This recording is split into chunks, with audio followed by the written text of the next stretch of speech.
kembali lagi di Ahaspi, di mana kita akan ngobrolin nih tentang isu-isu dunia kesehatan. Kembali lagi bersama aku Rani Mutiara dari PDREK 23. Dan aku Dio dari PDREK 23. Nah, Dio, kan sekarang lagi masa-masa ujian ya? Bener banget, UAS, kita lagi UAS nih. Lagi UAS. Nah, pas belajar untuk ujian, kamu itu makannya apa sih?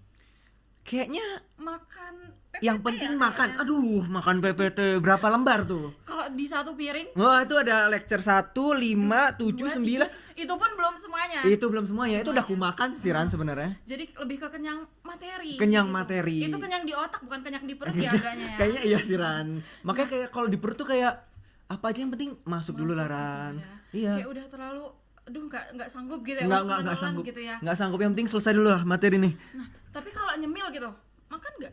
Oh, kalau nyemil nih kayak ada Pastilah ya, pastilah. Kalau ada depan mata nih, buka toples, nyem. Gitu. Lanjut lagi. Gitu. Gitu. Jadi makan nyemil. makan nyemil. Jadi yang penting kenyang aja lah. Iya, Yang penting keisi dulu. Nah, Dio, itu kan kita makan cemilan, terus kita ngunyah, terus kita kenyang, dan kita ya berenergi aja nggak sih? Iya sih, aku waktu itu bisa langsung belajar lagi sih.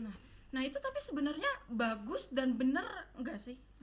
Nah, itu kalau itu aku nggak tahu Ran. Nah itu aku juga nggak tahu sih sebenarnya. Soalnya aku juga gitu relate, tapi ya kita nggak tahu sih yang bener yang mana. Iya kan? Makanya harus kita cari tahu nggak sih? Nah, kebetulan banget hari ini kita udah kedatangan seseorang yang mungkin bisa langsung mengkonfirmasi yang bener itu seperti apa gitu. Bisa kita tanya-tanyain? Bisa. Oh, oke. Kita akan mencari tahu lebih dalam semuanya di sini bersama beliau. Nah, hari ini kita kedatangan Ibu Farah Faza. dari Health Promoting University FKKMK UGM. Dan selain itu, beliau juga merupakan salah satu dosen di Departemen Gizi Kesehatan. Selamat siang Ibu. Selamat siang Dio dan Rani. Iya. Selamat datang di Ahaspik Ibu. Terima kasih. Gimana Ya. perasaannya Bu? Lagi sibuk mungkin ya Bu ya? Kebetulan sih karena akhir tahun ya, jadi vibes-nya udah liburan, udah selesai ngajar juga, jadi lebih santai aja. Aku pengen juga Ran, liburan Ran. Ya nanti ada saatnya gitu. Iya. Mungkin tadi kan tentang Health Promoting University ya Bu ya. Mungkin teman-teman pengen tahu dulu nih Bu, Health Promoting University itu sebenarnya apa sih Bu? Oke, jadi pertama Health Promoting University ya. Jadi memang Health Promoting University ini adalah salah satu program terobosannya Universitas Gadjah Mada. Sebenarnya HP atau kita biasanya nyebutnya HPU ya. Jadi HPU ini adalah upaya dari universitas untuk mewujudkan kampus sehat gitu. Jadi kan kalau kita sebagai sivitas akademika ya, mahasiswa, dosen, tendik itu kan bukan hanya, dan staf-staf yang ada di dalamnya itu kan bukan hanya datang ke kantor terus datang pulang tapi tanpa difasilitasi dengan baik oleh kampusnya, oleh universitasnya gitu. Nah, kita juga peduli nih dengan kesehatan sivitas akademika atau orang-orang yang bekerja atau berkarya di dalamnya. Kita kan memberikan kontribusi banyak juga ya kepada universitas, dan akhirnya kemudian ini menjadi salah satu upaya dari UGM untuk mewujudkan kampus sehat, karena bentuk kepedulian UGM terhadap sivitas akademika untuk supaya kita tetap terus berkarya, sehat gitu ya, dan panjang umur tentunya, jauh dari resiko-resiko penyakit, baik penyakit tidak menular maupun penyakit-penyakit yang lain seperti itu. Jadi kita nggak cuma berpendidikan aja gitu ya Bu, tapi sehat. Betul gitu. ya. Nah, kalau untuk HPU sendiri tadi mungkin program-programnya apa aja ya Bu ya? Oke, jadi sebenarnya HPU ini bukan hanya di UGM saja. Jadi beberapa kampus itu juga ada program HPU-nya. Dan sebenarnya HPU ini kalau dilihat dari sejarahnya itu panjang sekali, Dio dan Rani ya. Jadi nggak akan selesai nih kayak satu podcast. Jadi Atau kita mau lanjut terus seminggu mungkin Bu? kita perpendek aja ya Iya, gitu. Jadi boleh, Bu. HPU di UGM ini adalah salah satu yang program yang paling aktif gitu, dan di beberapa fakultas juga HPU-nya sangat aktif, termasuk di FKKMK gitu ya.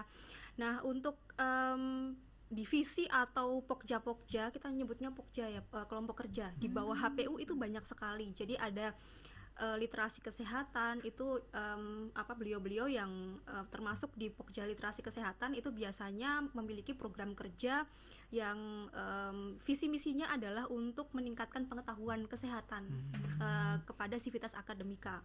Kemudian ada juga Pokja Kesehatan Mental nih yang paling sibuk kayaknya ya. Iya sih Bu. Iya, isu yang sangat panas dari tahun ke tahun ya Iya. gitu ya. Nah, itu di berbagai fakultas dan juga di universitas sendiri Pokja Kesehatan Mental itu menjadi salah satu highlight yang Pokja yang tersibuk juga gitu ya. Kemudian di Pokja kami ada Pokja Pola Makan Sehat gitu ya, dan ini kayaknya yang akan nanti kita bahas sampai akhir nih gitu ya. Benar sekali, Bu. Program-programnya. Nah, dan banyak sekali Pokja-Pokja lain nanti mungkin teman-teman bisa searching ya, banyak sekali policy brief dan juga website-website terkait dengan HPU UGM ini gitu. Ada websitenya sendiri, nanti bisa ada web. searching. Oke. Ya. Editor masukin. Nah. Ada websitenya HPU UGM, ada HPU FKKMK. Jadi untuk Sivitas Akademika FKKMK bisa deh baca-baca di situ. Tapi kalau untuk program-programnya itu berarti dari universitas itu udah ditentukan apa masing-masing fakultas kebijakannya, Bu? Biasanya sudah ada dari universitas gitu. Jadi tapi memang kembali lagi nanti untuk program dari masing-masing Pokja itu menyesuaikan sesuai dengan kondisi di masing-masing fakultas gitu. Bahkan untuk HPU yang di UGM, HPU pusat ya, itu mereka juga punya program sendiri gitu. Jadi program terpusat. Tapi memang sasarannya ya semua fakultas gitu. Dan di fakultas sendiri, di HPU fakultas mereka juga punya program yang sesuai dengan kebutuhan fakultasnya masing-masing gitu, dari berbagai macam Pokja tadi gitu. Jadi HPU ini upaya-upaya biar anggota-anggota ini tetap tersehatkan gitu. Betul, ya Bu. Apalagi kita sekarang lagi berada di FKKMK ya Bu ya. Nah, Ini kan fakultas-fakultasnya relate, karena Medika nih. Ya kalau masa fakultasnya Medika, Kita belajar kesehatan tapi kita nggak tahu. iya bener, makanya itu. Jadi makanya tadi disebutin FKKMK itu salah satu HPU yang mungkin cukup maju ya Bu ya, cukup aktif untuk dijalanin. Betul, ya. Benar sekali. Dan sekarang kita sudah bertemu dengan Ibu Farah yang merupakan penanggung jawab atau salah satu penanggung jawab di Pokjanya bagian pola makan, sehat. pola makan sehat. Nah, mungkin kita lebih ulik aja kali ya Ran. Tentang pola makan sehat. Iya, karena kan kita nih mahasiswa, banyak teman-teman juga yang ngekos Bu. Ngekos gitu ya, Bu. Iya. Kan tahu aja makanya iya. Makan mahasiswa kan kayak yang penting makan lah Bu ya. Nggak tahu mau makan apa, yang penting masuk perut gitu Bu. Yang penting kenyang ya. Yang penting kenyang ya, entah itu 1 kali, entah itu 2 kali. Nah, sebenarnya nih Bu, kita pengen tahu definisi dari pola makan sehat itu sebenarnya apa sih Bu? Oke, pertama pola makan sehat. Jadi kalau kita ngomong pola makan sehat tadi ya, karena berkaitan dengan produktivitas juga nanti teman-teman sebagai mahasiswa maupun mungkin dosen dan tendik juga, sebenarnya ini relate untuk semua sivitas akademika sih pola makan sehat, karena implementasinya sulit ya, iya kan? Iya Bu, susah banget. Kalau ngekos tuh kalau udah di dalam kamar Bu, wah udah males kemana-mana. Terus ya Cari aja yang deket. Oh ini ada nih ayam geprek. Ayam geprek ya. Oke. Ya. Nah, itu pola makan sehat itu definisinya luas sebenarnya, tapi benang merahnya itu satu. Jadi ada dari definisi dari WHO, ada dari Kementerian Kesehatan ya. Kemudian ada dari United Nations Food System Summit. Nah, ini yang terbaru dan yang istilahnya ada new insight di situ. Kalau dari WHO dan Kementerian Kesehatan secara umum ya, pola makan sehat itu adalah pola makan atau diet sehari-hari kita. Jadi diet itu bukan bukan menurunkan berat badan. menurunkan berat badan ya gitu, beda ya, itu namanya program diet gitu. Program diet sendiri itu pola makan gitu ya. Jadi diet sendiri itu makan artinya gitu. Jadi makanan yang kita makan sehari-hari yang mengandung berbagai macam zat gizi yang dibutuhkan oleh tubuh gitu, baik makronutrien maupun mikronutrien. Nah, ini Dio dan tadi udah tahu belum makronutrien apa saja, mikronutrien apa saja? makro Besar, mikro, kecil. Ya, jadi makro itu ada karbohidrat, protein, lemak gitu ya. Kemudian mikro ada berbagai macam vitamin dan mineral gitu yang jumlahnya sangat sedikit diperlukan tapi impactnya luar biasa. Jadi seperti zat besi, air, zinc, kemudian magnesium, kalsium gitu ya. Kan itu jumlahnya kecil-kecil sebenarnya kebutuhan kita sehari dibandingkan dengan kebutuhan protein dan lemak, tapi impactnya kan sangat besar gitu. Jadi bukan yang penting kenyang sebenarnya ya Bu ya. Ya. Berarti tadi aku salah ya, Ran ya? Salah. Harus Jadi makan. berarti semua anak kos ini rata-rata salah ya Bu. Aduh. Gimana nih anak ya? kesehatan loh. Susah Bu, susah. Kalau buat menerapkan ini memang sangat susah ya Bu. Sangat sulit, bahkan sebenarnya gampang apa ya, sulit susah gampang atau gampang susah. Banyak gampangnya atau banyak susahnya ya. Susah nyarinya dulu, susah niatnya juga sebenarnya. Iya, sebenarnya harus ada peersnya sih, peers apa namanya, artinya teman sebaya ya, untuk apa namanya, kita pelan-pelan itu mengubah pola makan tadi. Saling gitu. motivasi gitu ya. Betul, karena makan sehat tuh apa namanya, sesuai dengan isi piringku ya. Mungkin nanti ada komponennya nih gitu. Sulit gitu karena aduh enak nasi sama ayam geprek udah selesai gitu. Kalau kita makan sendiri kan pasti seperti itu. Kalau ada temennya atau peersnya tadi itu kan kita bisa saling memotivasi gitu. Jadi akan lebih mudah untuk apa namanya, mencari makan makanan yang sehat tadi. Dio, Gitu. jangan makan ayam geprek. Saya motivasi nih Oke, Bu. nah ini Tapi salah aku suka satunya. banget, Ran. Oke. Preksu, Pak Gembus. Nah, itu enak ya, memang enak Memang banget ya. enak Bu, makanya itu. Nanti kita perlahan-perlahan lah. Kita Boleh lah, nanti kita pelan-pelan ya Ran. Berarti kamu ngajakin aku dulu Ran. Iya. Kan tadi kita butuh peers ya Bu ya. Iya. Kita butuh teman sebaya. Nanti aku calling, Ran ayo kita makan nasi, sayur, lauk gitu. Ada buahnya, ada ininya, ada itunya. Iya. Bu, berarti semua makro dan mikronutrien itu kita butuhkan setiap hari ya Bu. Betul. Jadi ada kebutuhan, ada apa namanya, besarannya itu berapa itu sudah ada sebenarnya. Jadi kita usia-usia produktif ya. Mungkin Dio sama Rani kan masih di 20 tahun ya, 20 tahun. 20 masih di bawah di ya? bawah ya. Oke. Masih Nah, itu 17. akan berbeda dengan saya yang sudah di atas 30 misalkan seperti itu. Jadi apa namanya, kebutuhan masing-masing per usia, per kelompok usia, laki-laki dan perempuan itu berbeda. Gitu. Sama katanya tergantung aktivitas juga. Betul, tergantung aktivitas fisiknya, kemudian ada faktor stres atau tidak. Faktor stres itu biasanya kalau ada penyakit penyerta, misalkan sedang dalam kondisi dirawat inap, atau mungkin orang-orang yang mereka dengan komorbid ya, misalkan ada dengan diabetes, hipertensi dan lain-lain, itu ada tambahan faktor stresnya sendiri. Apalagi kalau orang-orang yang dirawat inap di rumah sakit, itu faktor stresnya akan lebih besar gitu. Nah, kalau untuk orang dewasa, nih sekalian aja nih. Kalau untuk orang dewasa itu tahu kebutuhannya, itu kita bisa ngecek di angka kecukupan gizi. Jadi di apa namanya, bisa searching sih. Jadi banyak sekali di Google sudah websitenya dari Kementerian Kesehatan. Kemudian ada PDF-nya free juga. Cari aja angka kecukupan gizi Kemenkes RI gitu ya, 2000 berapa ya saya lupa, 14 atau 18 gitu. Jadi di situ nanti akan kelihatan, oh kalau saya usia segini, BB ideal saya segini, tinggi badan ideal saya segini, kemudian kebutuhan energi, protein, lemak, karbohidratnya berapa gitu. Dari situ. Jadi sebenarnya kita mudah banget ya, tinggal memanfaatkan Iya. teknologi aja.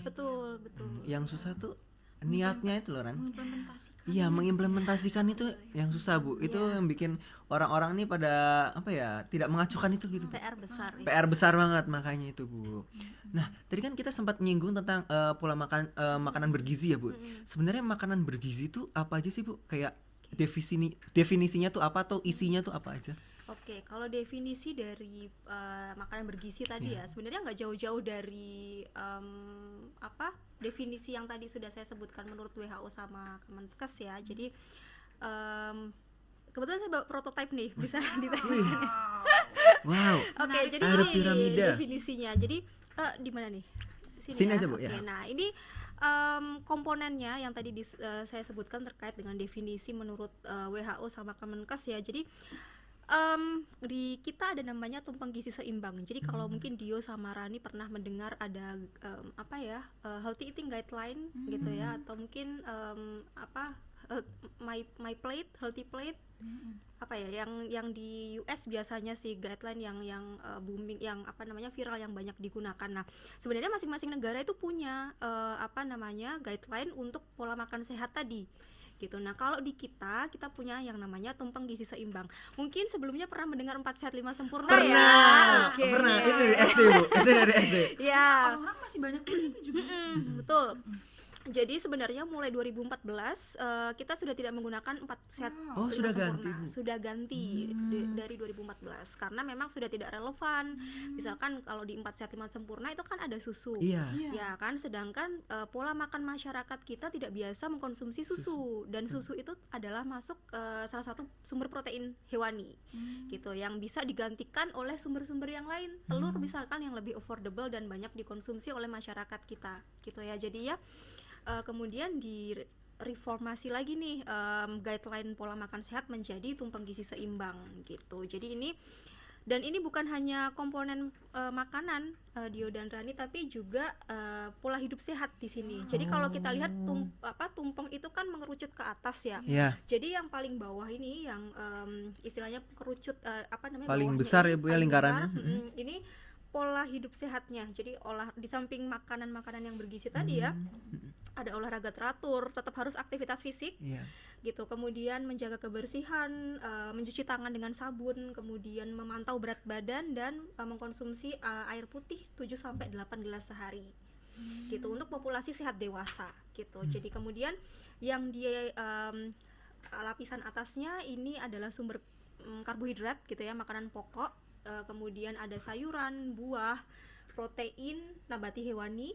Kemudian yang paling ujung, kalau kerucut kan yang paling kecil ya. Paling kecil, Artinya puncak. betul. Artinya apa? Artinya yang paling sedikit dikonsumsi dan harus dibatasi. Gitu. Jadi ada minyak, gula dan garam. Itu yang kerucutnya. Artinya harus dibatasi. Gitu. Nah, ini pedoman untuk 1 hari makan. Wow. Gitu. Jadi berapa porsinya sudah ada di situ semua. Jadi misalkan makanan pokok nih, makanan pokok nggak cuma nasi. Kita orang Indonesia kalau nggak makan nasi, kalau belum makan, Kayak belum makan. belum makan, betul. belum makan. Padahal di sini banyak sekali sumber makanan pokok, ada ubi, ada roti, ada sagu, kemudian ada bihun dan lain sebagainya. Kurang lebih 3-8 porsi. Artinya setiap kali waktu makan itu harus ada makanan pokok seperti itu. Berarti makanan pokok itu karbohidrat ya Bu ya? Betul, sumber karbohidrat. Ini 3-8 porsinya sekali makan atau gimana? Jadi dibagi ini untuk pedoman untuk 1 hari. Satu hari. makan. Jadi nanti silakan dibagi nih waktu makannya teman-teman tuh berapa sih gitu. Kalau di kita kan biasanya 3 kali makan utama, 2 kali selingan gitu kan. Nah silakan dibagi gitu. Nah biasanya supaya lebih tepat nih, kita bisa konsultasikan ke ahli gizi. Jadi apa namanya, sekalian promosi nih ya. Ya boleh Bu, boleh. Jadi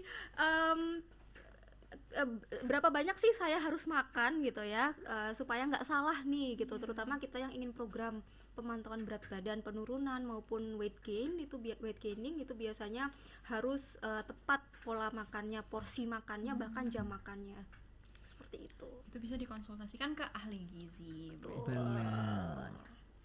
Gitu. Nah ini untuk 1 hari. Nah kalau untuk 1 kali makan ada lagi. Ada lagi. Ada lagi, beda lagi. Apa istilahnya? Isi piringku. Jadi oke. Ini ganti dari 4 sehat 5 sempurna sebenarnya. Gitu. Oh, 4 Jadi- sehat 5 sempurna itu emang 1 kali makan ya Bu ya? Iya betul, 4 sehat 5 sempurna kan 1 kali makan kan, kalau nggak salah tuh gambarnya piring kemudian ada susunya. Iya. Nggak salah ya gitu, kalau agak lupa nih, udah lama nggak dipakai. Nah kalau untuk yang sekarang nih, isi piringku penerjemahan dari tumpeng gizi seimbang. Ini kan sehari ini untuk 1 hari. Nah ini untuk 1 kali makan seperti itu. Jadi ada makanan pokok, kemudian ada sayur ya, buah sama lauk dalam sekali makan. Itu sebenarnya anjurannya, idealnya adalah seperti ini. Dan porsinya juga harus disesuaikan gitu. Biasanya kita makan nasi setengah piring sendiri. Iya, atau sepiring penuh tapi lauknya di atas Bu. Iya. Nah ternyata ada anjurannya. Jadi setengah piring itu yang 2/3 makanan pokok, yang 1/3 lauk pauk, bisa dari hewani nabati Kemudian yang setengah piring lagi 2/3-nya sayur, 1/3-nya buah-buahan gitu. Jadi untuk orang dewasa itu sebenarnya sayur yang harus lebih banyak. Beda kebalikan dengan usia masih bayi ya, bayi balita itu kan buahnya yang harus diperbanyak. Kalau kita orang dewasa Sayur. sayur Sayurnya karena ya, Bu, dari ya. seratnya gitu. Seratnya kita harus lebih banyak seperti itu. Jadi ini untuk panduan untuk satu kali makan. Betul. Harus disertai ini juga ya Bu. Iya betul. Ini penerjemahan dari pola hidup sehat tadi. Jadi harus cuci tangan, aktivitas fisik minimal 20-30 menit per hari. Saya yakin ini juga gampang-gampang susah sih untuk aktivitas Gampang-gampang 30 susah ya. hari. Nah gitu. Minum air dan batasi tadi gula garam lemak seperti Itu sendok makan Bu 415. Ya, ini untuk GGL. Oke, untuk GGL gula garam lemak ya itu harus dibatasi. Jadi untuk gula itu maksimalnya adalah 4 sendok makan, betul. Jadi 4 sendok makan, kemudian garam itu 1 sendok teh. Wow. Garam Satu tambahan. sendok teh, Iya. Sejumput aja gimana? Betul. Kemudian kalau lemaknya 5 sendok makan. Gitu. Jadi 415 ini pedoman kita gitu. Gula ini gula tambahan ya gitu, 4 sendok makan sebenarnya. Nah, kan sulit ya, kita kan biasanya tuh suka jajan kopi ya kan, Iya. kopi gula aren dan lain sebagainya. Nah itu kan sangat sulit kalau kita nggak punya self control untuk Iya. less sugar dong gitu Iya, ya. aduh yang manisnya lebih menggoda Bu soalnya Bu. Betul, jadi seperti itu kira-kira gambaran pola makan sehat yang harus kita penuhi sehari-hari. Seperti itu. Bahkan ya, ini kalau misal aku sendiri bikin teh, gulanya udah 1,5 Bu. Itu 1 gelas. Nah, emang kerasa usia-usia segini tuh belum kerasa. Nanti biasanya resiko penyakit tidak menular atau NCD ya, itu biasanya akan meningkat resikonya ketika usia 35 tahun. Gitu. Jadi mulai 35 nih mulai datang nih sindrom, kemudian sign-nya sudah mulai kerasa. Gitu ya. Jadi makan ini sebenarnya investasi kita masa depan. Betul, gitu ya, Bu. betul. Bener juga ya. Iya. Aduh, jadi takut sendiri Bu nih Bu. Itu jangka panjang sih Bu. Jadi Nah, kayak itu. makan hari ini, tenang nggak sakit. Nah, Taunya berapa tahun ke nah, depannya itu. ya Bu ya. Iya, jadi sekarang belum kerasa nih, tapi biasanya kita yang sudah usia-usia 35 ini biasanya dapat himbauan dari universitas nih untuk MCU, jadi untuk medical check up. Oh, itu Gitu, tiap per tahun. Oh, tiap tahun ya, Bu, Tiap ya? tahun untuk MCU untuk ngecek semuanya, karena memang kenapa usia 35? Karena di usia 35 itu yang tadi resiko-resiko penyakit itu Mulai mulai muncul ya, Bu? mulai meningkat resikonya gitu. Kalau kita bisa menghindari itu dengan tadi pola makan sehat, pola hidup sehat dan lain Jadi sebagainya. sejak usia segini sebenarnya udah bisa gitu ya Bu. Harus malah. Ini udah di dasar-dasar. Ini kalau kayak piramida tadi udah semakin bertumbuh gini lah. Ntar 35 nambah lagi gitu. Iya.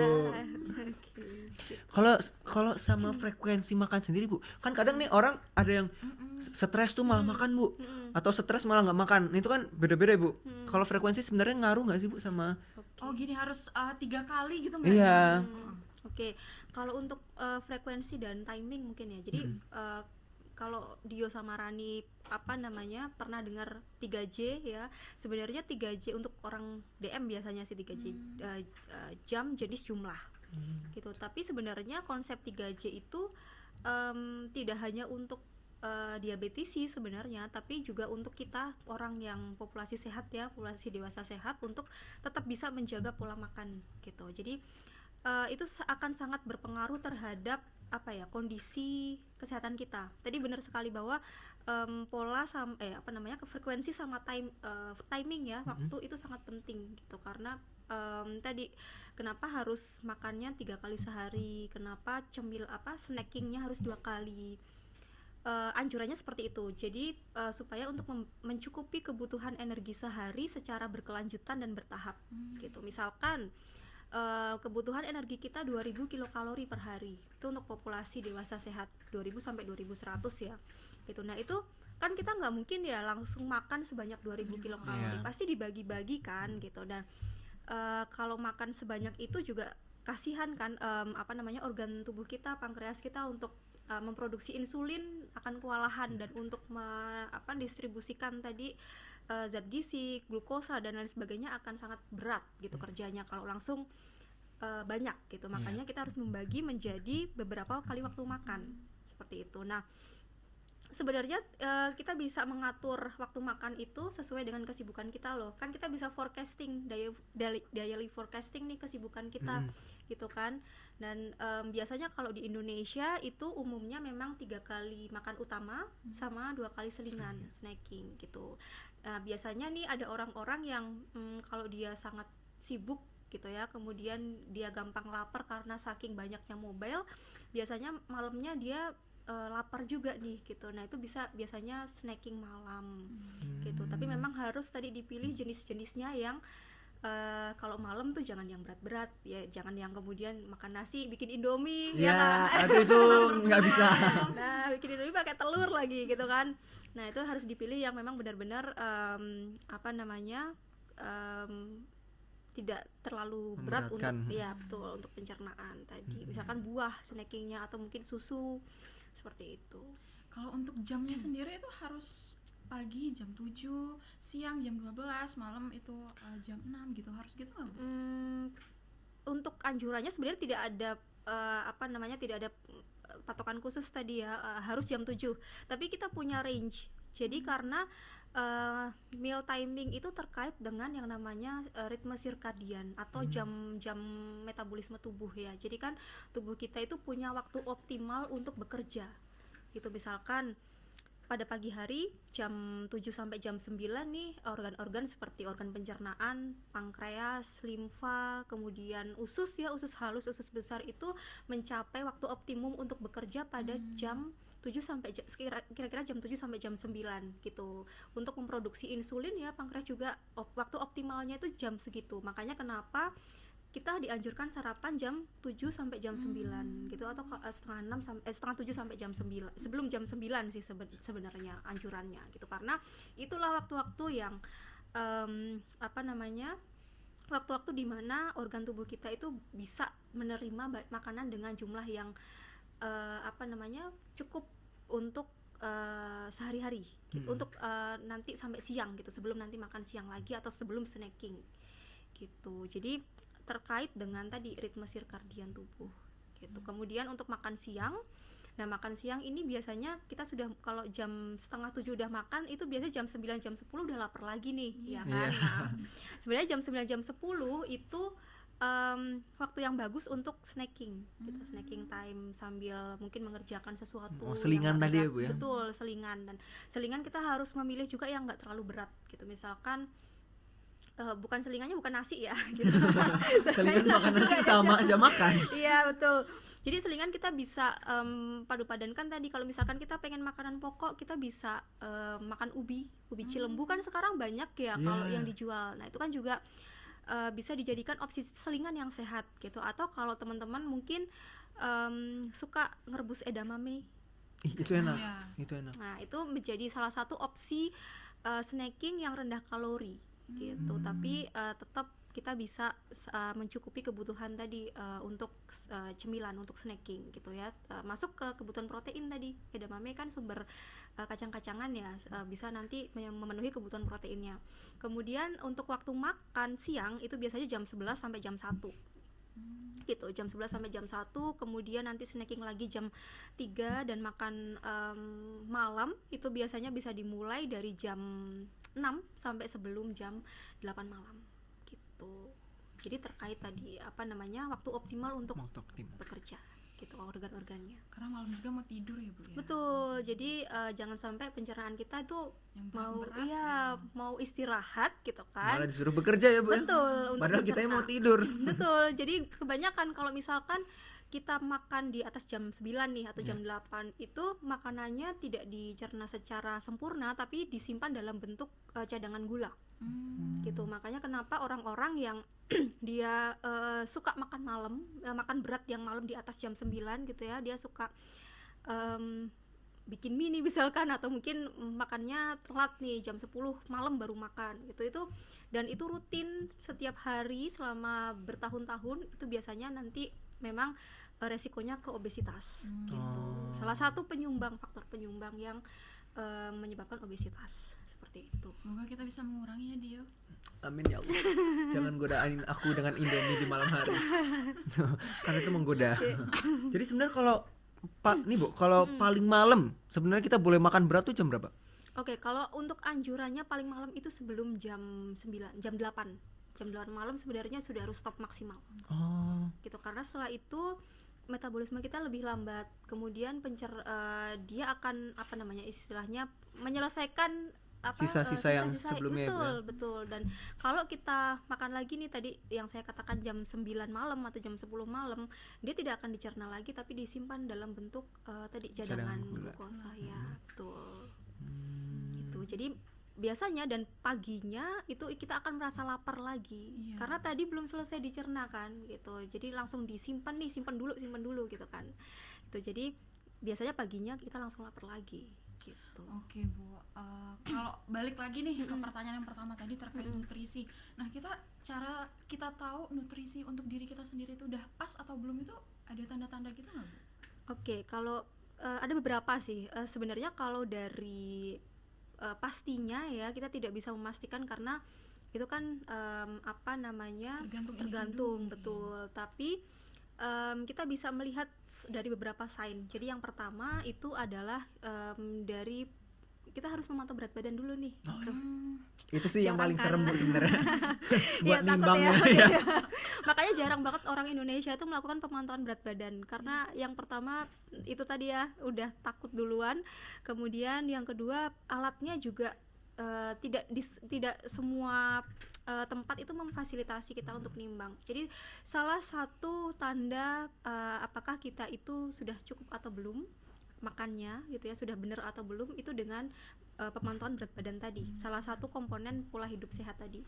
Kalau misalkan kita berat badannya stabil ya, maksudnya IMT-nya juga normal, itu tandanya kita cukup baik untuk makanannya gitu. Itu cuma salah satu tanda ya gitu.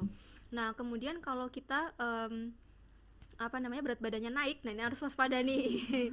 Apakah aktivitasnya kurang atau aktivitasnya sebenarnya sudah oke, tapi kita makannya yang terlalu over gitu ya, terlalu banyak gitu. Kemudian kalau kita mengalami penurunan berat badan yang cukup signifikan itu 1-2 kilo per bulan selama 3-6 bulan berturut-turut. Nah itu harus diwaspadai karena bisa jadi ada sakit di tubuh kita tapi kita tidak sadar gitu. Jadi itu harus langsung untuk diperiksa ya ke dokter atau ke klinik dan ke vaskes dan lain sebagainya. Gitu, itu dari pemantauan berat badan. Kemudian yang kedua dari dari isi piringku tadi gitu. Jadi sehari-hari kita makannya seperti apa sih gitu. Apakah tiap hari ayam geprek gitu ya, atau mungkin nasi padang tapi isinya cuma nasi sama gulai tambusu aja gitu ya, nggak pakai sayur. Udah kita sudah bisa tuh memprediksi seratku kurang gitu kan. Jadi tinggal kita lihat aja isi piring kita, itu yang paling mudah gitu, sehari-hari seperti apa gitu. Jadi itu yang kemudian yang ketiga adalah kita melakukan tes uji laboratorium gitu. Jadi untuk melihat apakah kita ada defisiensi zat gizi mikro atau tidak. Gitu, misalkan kalau kita kurang mengkonsumsi protein hewani, pasti resikonya ke anemia gitu kan, penurunan hemoglobin dan sebagainya. Nah, itu kan harus dicek menggunakan uji tes laboratorium ya gitu. Jadi itu adalah beberapa cara yang bisa kita gunakan untuk tahu bahwa kita tuh makannya udah bener atau belum sih gitu.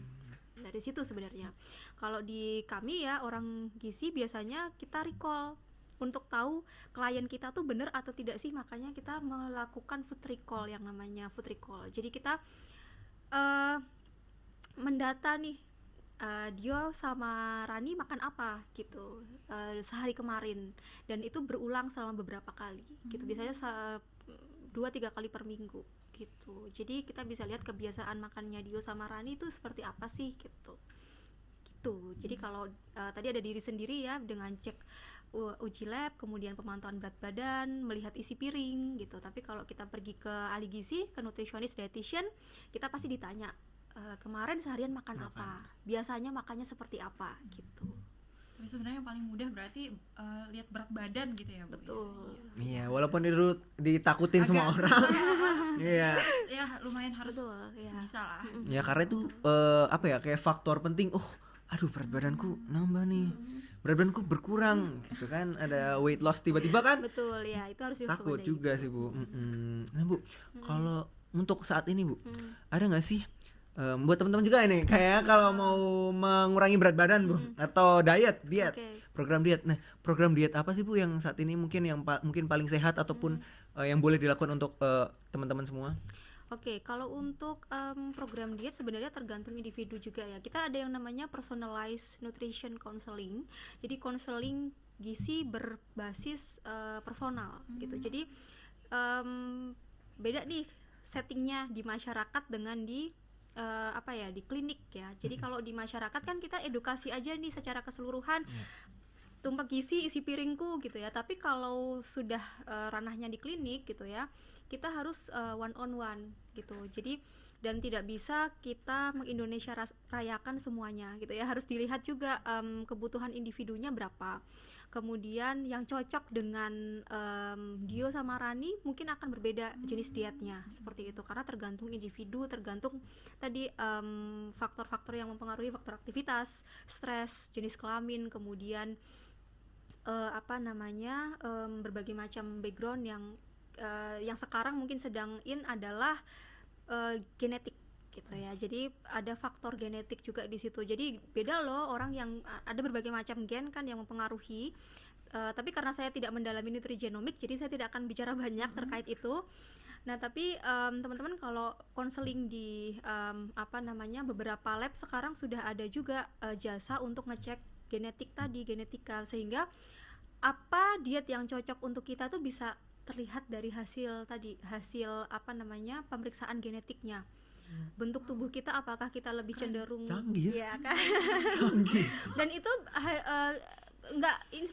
non invasif ya, jadi nggak sakit, jadi hanya dengan saliva. Oh, Ya, saliva aja, Bu. saliva ya. Terus bisa ngecek Ya, genetik yang cocok untuk Dio sama Rani, dietnya apa, Sama. kemudian aktivitas fisik yang cocok apa. Karena kalau kita cuman kontrol makan nggak kontrol aktivitas fisik kan percuma juga ya. Kita makan sehat tapi rebahan, sama aja. Iya Nimbun sih. kalori juga, nggak balance energinya antara intake sama yang dikeluarkan gitu kan. Jadi itu yang kemudian sekarang menjadi banyak dilakukan oleh orang-orang yang mereka memang ingin maintain program berat badannya gitu. Jadi pemeriksaan genetik di beberapa lab di Jogja sudah ada. Nanti mungkin bisa searching sendiri ya, karena saya nggak di endorse nih. Jadi saya nggak akan, nanti di belakang saya akan kasih tahu gitu. Nah, salah satunya itu. Jadi kita bisa ngecek genetik kita dan yang cocok dietnya itu apa sih gitu. Apa kemudian bentuk tubuhnya apakah lebih ke pear shape, apple shape dan lain sebagainya, itu juga ada di situ, tergantung gennya gitu. Jadi itu yang sekarang sedang banyak diinisiasi oleh beberapa lab untuk memaksimalkan tadi personalized nutrition gitu. Program diet apa yang cocok kalau untuk kita nih yang maksudnya belum tahu ya genetiknya apa, dan tapi masalahnya itu cukup mahal ya gitu. Jadi pantesan. Pantesan. iya. Jadi itu PR sebenarnya, PR kita bagaimana caranya supaya cost-nya tidak terlalu tinggi gitu ya, sehingga bisa diakses oleh berbagai macam lapisan masyarakat gitu. Nah, itu karena penting sekali di situ supaya lebih tepat sasaran kan gitu. Kalau jenis dietnya sebenarnya banyak ya, asalkan jangan ngikutin fat diet aja sih sebenarnya gitu.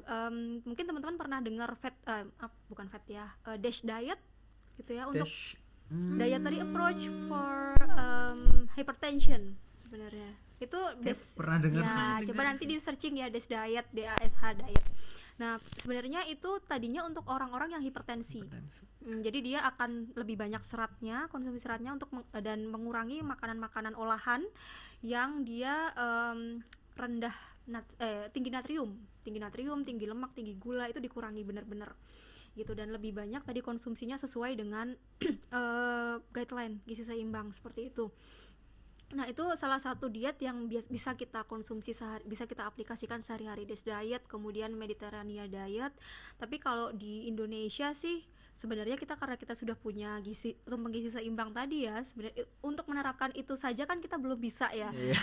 ini sebenarnya sudah oke loh, sayurnya lebih banyak daripada lauk dan buah. Tapi Iya. kan kita belum bisa. Jadi menurut saya jangan, untuk yang belum bisa menerapkan seperti ini, jangan kemudian kita pengen diet yang macam-macam dulu. Ini dulu diaplikasikan, Dasarnya dulu. betul, dasarnya dulu diaplikasikan. Baru setelah itu kalau misalkan kita sudah terbiasa nih mengkonsumsi sayur lebih banyak, makanan pokok yang beragam, baru kita bisa itu mencoba-coba seperti itu. Asal tadi jangan yang fat diet ya, misalkan keto dan segala macam, itu benar-benar harus di bawah apa namanya, Yang profesional. betul, observasi dari tenaga medis gitu. Jadi kita juga nggak boleh ya Bu, diet udah yang penting berat badannya kurang. Yang berat badan kurang. Sehari ya makan air putih doang aja Ya. bahkan. Bisa ya? Bisa dia sama Radit air putih doang. Aduh. Nggak bisa. Itu Nggak bisa. langsung tahu jawabannya bahwa nggak bisa. Iya. Nah itu Nggak biasanya itu termasuk fat diet ya. Jadi diet ekstrim yang apa namanya, penurunan berat badannya nanti cepat, tapi dia akan menimbulkan yang namanya yo-yo effect. Relapse-nya akan lebih cepat lagi gitu. Jadi turunnya kan cepat nih, Naiknya dalam bisa cepet juga ya, naiknya Bu? lebih cepat lagi gitu. Mungkin sebulan turunnya bisa sampai 10 kilo misalkan, ya kan, 5 sampai 10 kilo. Kalau kita lihat kasus-kasus ekstrim ya, Iya. gitu kan, di internet banyak ya, di teman-teman bisa google sendiri. Nah kemudian nanti baliknya juga cepat lagi, dalam kurang dari 3 bulan itu sudah relapse lagi gitu. Pola makannya berbalik lagi karena ya itu tadi ada apa namanya, perubahan yang sangat signifikan. Jadi biasanya makan banyak langsung jelek, Kaget ya, Bu, ya? kaget, betul itu tadi. Jadi relapse ya nggak bisa sustain gitu. Oke, Bu, kalau misalkan kita nih mahasiswa kadang stres gitu kan ya, terus nyemil, makan makanan manis, nah Bener. itu gimana Bu tanggapannya? Oke, nah ini juga jadi PR sih sebenarnya, bukan cuma mahasiswa Oh sih iya sih. sebenarnya. Iya sih. Jadi bukan Semua kampus orang juga aja. deh kayaknya. Semua orang sebenarnya, karena makanan manis tuh kan pleasurable ya, rasa manisnya itu loh, Iya. betul kan. Jadi kita bisa makan manis tuh, terutama lidah-lidah Jawa nih. Bener banget, Bu. Apalagi udah Jogja, Bu. Itu nggak bisa. Nggak Tanpa bisa, kecap nggak bisa, Bu. betul. Tanpa kecap, tanpa gula, Iya, ya kan. nggak Nah itu PR sebenarnya. Saya juga orang Jawa, jadi rasa pelet lidahnya itu cenderung manis, dan sehari itu harus ada ngecap gulanya manis, dikit. betul. Iya. Nah tapi itu menjadi PR juga, bahwa tadi ya kita harus lihat ada batasan kita harus mengkonsumsi gula yang di isi piringku tadi kan ada 415. Nah konsumsi gula tambahan itu sehari itu maksimal harus 4 sendok makan, kurang lebih 4 sendok makan. Nah kalau kita apa namanya, suka ngopi dengan gula yang normal, itu Iya. kan pasti jumlahnya dalam sehari, belum makan makanan yang lain Iya. gitu kan, belum kita suka jajan pasar dan lain sebagainya, akan lebih dari 4 sendok makan gitu. Nah makanya kita harus mengenali dulu trigger kita. Biasanya kalau kita pengen makan atau minum manis itu pada saat apa sih gitu, apakah pada saat kita stres, atau pada saat kita nganggur, atau pada saat kita nonton misalkan, terus kita craving gitu ya, sesuatu yang Iya. manis gitu kan. Nah itu kita harus mengenali kapan kita biasanya pengen mengkonsumsi makanan manis tadi. Kemudian yang kedua, bisa nih pelan-pelan diganti, karena kita tadi nggak bisa langsung meremove semuanya, karena kan nanti akan kaget. Iya. Nggak makan manis itu nanti bisa lemes untuk beberapa orang gitu kan, belum makan manis ya. Kayak aku juga deh. Lemes. Kayak orang belum makan nasi ya, udah makan roti, udah makan umbi, belum makan Tapi nasi, belum makan lemes nasi, kayak ada yang ya, kurang ada yang gitu. kurang Ada yang gitu. kurang, ada yang kurang. Betul, gula juga sama seperti itu. Orang-orang yang dia biasa makan gula sehari, belum ngerasain gula, itu akan lemes. Jadi harus diganti pelan-pelan gitu. Biasanya kita menggantinya dengan misalkan buah gitu ya, buah, tapi sekarang juga banyak ya salad buah yang menggunakan kental manis gitu kan. Iya, Sama aja kan, sama aja, Nah, mayonnaise. betul. Nah itu sebenarnya gulanya malah jauh lebih besar ya, kental manis itu gitu. Jadi kalau misalkan kita kebiasaan nih makan gula banyak gitu, harus di remove pelan-pelan. Misalkan ganti misalkan sehari kita biasa minum manis 3-4 gelas nih misalkan, belum lagi nanti makan makanan yang lain yang manis gitu ya. Pelan-pelan ganti 1 gelas, ganti dengan misalkan buah, atau misalkan ganti dengan air putih gitu ya. Jadi harus di remove pelan-pelan, dan itu tidak bisa instan gitu, perlu waktu. Jadi supaya tidak relapse tadi, karena kalau kita langsung remove semuanya pasti nanti akan relapse lagi, nggak bisa makan, dia akan cenderung mencari gula lebih banyak gitu. Jadi harus diganti pelan-pelan. Kemudian biasanya mengalihkan pikiran dari keinginan untuk makan manis. Ini sebenarnya berkaitan dengan psikologi sih gitu. Niat Jadi gitu ya, betul, niat. Jadi misalkan sebenarnya kita cukup loh bisa hidup tanpa gula, karena makan makanan yang biasa kita konsumsi itu sudah mengandung gula alami ya, fruktosa misalkan dari buah gitu kan. Jadi tanpa tambahan gula pasir atau sirup gula pun kita sebenarnya bisa gitu. Cuman karena memang ya namanya kita hidup di industrialisasi ya, jadi susah gitu untuk benar-benar remove semuanya langsung 100%. Jadi tadi harus pelan-pelan gitu. Bisa mengalihkan pikiran dengan olahraga, kemudian meditasi kalau yang hobi meditasi gitu ya, dan lain sebagainya gitu. Wah, ternyata pola makan ini ternyata cukup ribet ya Ran ya. Kayak ternyata dari selama ini yang aku makan ini ternyata belum sehat ya. Langsung terdiam gitu. Iya, Langsung speechless loh ini saya. recall ya. Karena ya Bu, sayur tuh satu hal yang mungkin sedikit agak dibenci ya Bu. Betul. Itu hatersnya banyak Bu kayaknya sayur nih. Terus kan juga relate sama kopi-kopi gitu. Betul. Iya, Iya. karena anak sekarang kan suka ngafe ya Bu ya, atau belajar Begadang, iya sambil ngafe. betul. Belajar biar sampai bangun pagi minum kopi. Jadi sebenarnya dari hal-hal kayak gitu aja udah bisa kita sadari begitu. Bener banget. Nah Bu, mungkin terakhir kali ya. Iya, Kita mungkin udah terakhir. Ngobrol panjang lebar. Nah, kan terkhusus untuk mahasiswa FK mungkin ya Bu, kan kita cukup sibuk mungkin dibandingkan sama mahasiswa lain. Nah itu ada tips yang praktis gitu nggak Bu? Gimana cara kita menerapkan pola makan sehat dengan jadwal yang cukup padat. Gitu? Oke.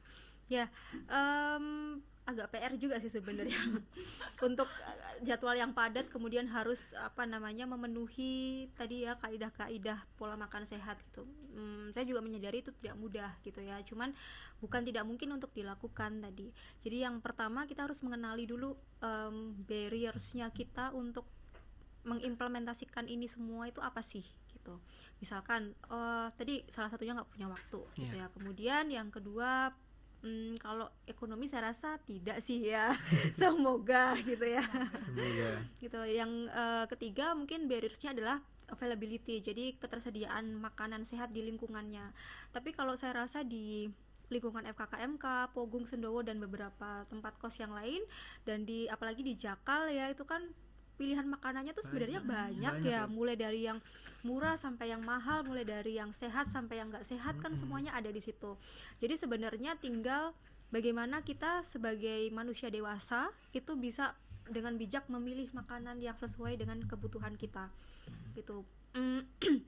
Bukannya tidak boleh untuk minum kopi tadi ya, tapi kita harus cek lagi apakah asupan gula kita dalam satu hari itu sudah berlebih atau belum gitu, dan berapa kali kita sudah makan manis dalam satu hari itu. Jadi tadi kita harus pintar-pintar memilih makanan yang sesuai dengan kebutuhan harian kita. Tadi ya tentu harus sayur paling tidak gitu ya. Beberapa riset, bahkan kita juga pernah riset di beberapa kabupaten di Jogja itu menunjukkan bahwa konsumsi sayur sama buah itu kurang dari 2 porsi sehari. Jadi sangat kecil sekali, bisa dilihat ya, itu juga mungkin termasuk mahasiswa juga gitu ya di situ. Jadi memang harus bijak dalam tadi memilih makanan, preferensi makanan. Kemudian kalau misalkan kita memang jadwalnya padat nih, kemudian nggak sempet sarapan dan lain-lain. Sarapan tuh sebenarnya harus disempetin sih, sempet nggak sempet ya. Kita bisa menyediakan emergency food gitu. Tapi sebanyak apa sih nggak sempetnya sarapan gitu kan? Kita bisa forecasting tadi. Besok saya kegiatannya apa saja nih, lecture pertama jam berapa gitu kan. Nah di situ kan kita bisa lihat, oh berarti saya harus siap-siap sarapan jam segini, atau saya harus cari makanan jam segini gitu kan. Harus kita sudah punya jadwal gitu kan. Jadi memang kembali lagi ke diri kita masing-masing gitu, seberapa besar kemauan kita untuk tadi memenuhi kebutuhan yang sesuai dengan guideline seperti itu. Kemudian kalau biasanya sih barriers-nya adalah masak ya, nggak bisa masak gitu kan. Tapi kan kita bisa memilih atau misal beli di warung, misalkan di kantin juga banyak kan pilihan sayur, kita bisa membeli yang sesuai dengan tadi guideline gitu. Jadi mungkin bisa bawa bekal yang di rumah gitu kan, atau misalkan di kantin kita bisa milih sayur yang sesuai dengan yang kita mau gitu. Kalau mau makan juga harus saling memotivasi begitu. Betul, Ngajak tadi teman. harus ada peersnya, karena kalau sendiri makan sehat itu capek banget ya gitu. Banyak ngeluh. Betul, tapi kalau ada temennya makan bareng gitu kan, itu kan salah satu budaya makan yang memang kita nanti bisa saling motivasi, sharing di situ gitu. Ada nilai-nilai selain makanan yang kita bisa ambil. Iya. Kalau potlucknya makanan sehat, potluck makan buah. Kamu makan buah ini, buah itu. Bawanya buah semua. Gitu. Oke, ya. Atau mungkin kalau Ause gitu kan ada Yeah. kayak makanan di Korea ya, Yeah. ada kimchi, kemudian ada selada yang biasa kita makan menggunakan daging. Nah, itu kan cukup ya, sayurnya cukup banyak juga ya. Jadi kita sebenarnya bisa meniru budaya makan dari negara lain yang juga bagus untuk kita adopsi gitu. Ya sesuai dengan tadi kaidah isi piringku. Bener Bu. Tuh teman-teman, noted, dicatat supaya kita makan sehat. Aku punya kata-kata. Apa? Kata-kata bijak? Kata-kata bijak. Makanlah makanan yang seimbang agar badanmu tidak tumbang. Wes. Ini nanti jadi caption ya. Iya, itu jadi ini ya. Oke. Thumbnail. thumbnail. Kata-kata. Oke. Paham. Nah, itu. Jadi Keren banget tuh. apa aja yang sudah kita bicarakan dengan Ibu Farah hari ini dicatat semuanya. Apa yang boleh, apa yang nggak boleh. Dan ingat ya, kita bukan lagi 4 sehat 5 sempurna. Ada isi piring. Ada isi piringku, ada tumpeng gizi seimbang. Nah, itu yang baru-baru, itu yang bisa teman-teman dapetin di website banyak ya Bu ya. Banyak Sudah sekali, ya. tersedia untuk banyak apa aja yang bisa dimakan. Nah, itu dia. Nah, oke teman-teman, kita kan udah dapat banyak banget insight baru dari Bu Farah. Terima kasih banyak. Terima kasih banyak Ibu. Mendapatkan banyak ilmu di sini dan teman-teman juga. Nah, teman-teman ingat lagi bahwa makan itu nggak cuma sekedar makan ya. Nggak cuma sekedar Kita makan. harus perhatiin nutrisinya, terus kita juga harus aware sama diri sendiri gitu intinya. Benar. Nah, sekali lagi kita terima kasih kepada Ibu Farah sudah menyempatkan waktunya untuk podcast hari ini. Udah Seru banget ya. iya, di print-printin loh. Keren Ibu. Iya. Iya. Dan terima kasih kepada teman-teman AHA listeners yang sudah mendengarkan podcast kita di bulan Desember ini. Nah, jangan lupa nantikan podcast-podcast kita selanjutnya yang tentu aja sangat menarik. Menarik lagi. Yes, benar sekali. Mungkin langsung aja kita tutup, Rani. Oke. Sampai jumpa di AHA Speak selanjutnya. Bye.